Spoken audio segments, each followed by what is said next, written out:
All things go, drove to Chicago. All things know,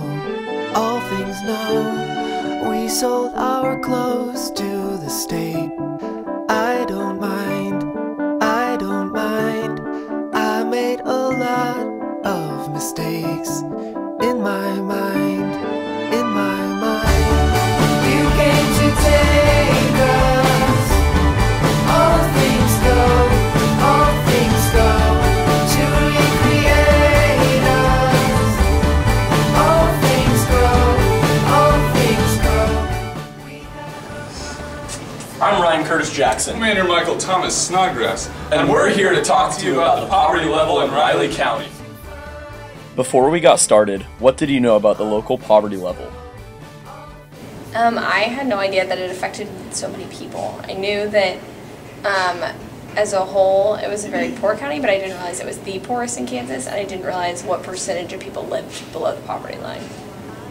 I had no idea. I knew it was not the richest county, but I did not know that it was that poor. I learned about it in class the week before we did the project, but before that I had no clue. I really had no idea that it was the lowest in the state. I really didn't think Riley County was doing that terrible, but since like the week before in class, I think someone told us about it, and I had no idea that it was that bad. I had heard that Riley County was not as well off as some counties in Kansas, but I had no idea that it was like the lowest on the poverty scale or anything like that, so I learned a lot about it. Kansas has a poverty rate of 12%. Riley County has a poverty rate of 24.7%, the highest poverty rate in the state. So what are 12 collegiate freshmen gonna do about it? Sleep in a box and spread the word! We set up camp in the quad and told people what we were doing when they walked by. Even the police were interested. Yeah, there's quite a few homeless here in Manhattan. And again, we also have the emergency shelter here, so they have places to stay. And you have the Shepherd's Crossing, and you got the other places where they get groceries and food. So actually, and you get the bread basket, which is definitely very helpful. That's true. Do you ever see homeless people on campus?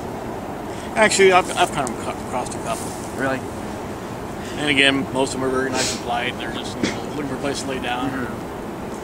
And again, I mean, I try not to give money, but if I happen to see someone that looks like they might have some or need for some food, I might go to McDonald's or Sonic or some other place, and I'll provide them with some food or some hamburgers. Well, I know that there's some areas to where they kind of hang out. If they don't want to go to the shelter, there's like over by the tracks on the east side of town. There's like a little wooded area where they got their tents set up. We learned a lot from him, but still had a long night ahead of us. My toes are cold a little, but that's about it. Everything else is numb. Just my toes are cold. I'm still here. In the box. In my box, sleeping. Did you show the moon? It was a long night. It got down to 38 degrees Fahrenheit. But what did we learn? I think I realized how much homeless people go through, and that it really, I don't know, it would be really difficult for me to have like a good day after sleeping outside multiple times in a row. It made me want to become more aware of it and like more aware of how I can help make it better.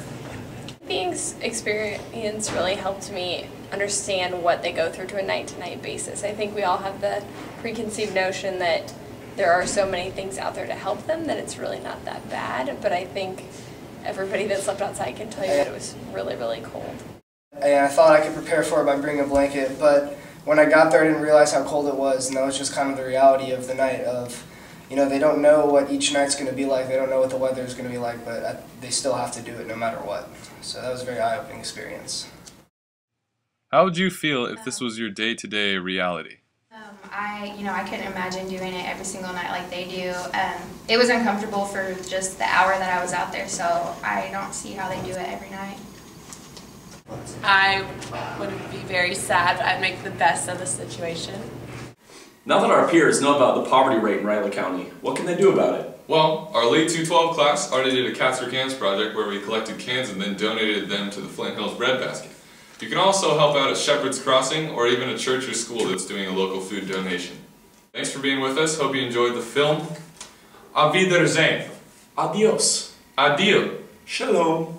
Aloha. Au revoir. And until next time, Goodbye. Jinx.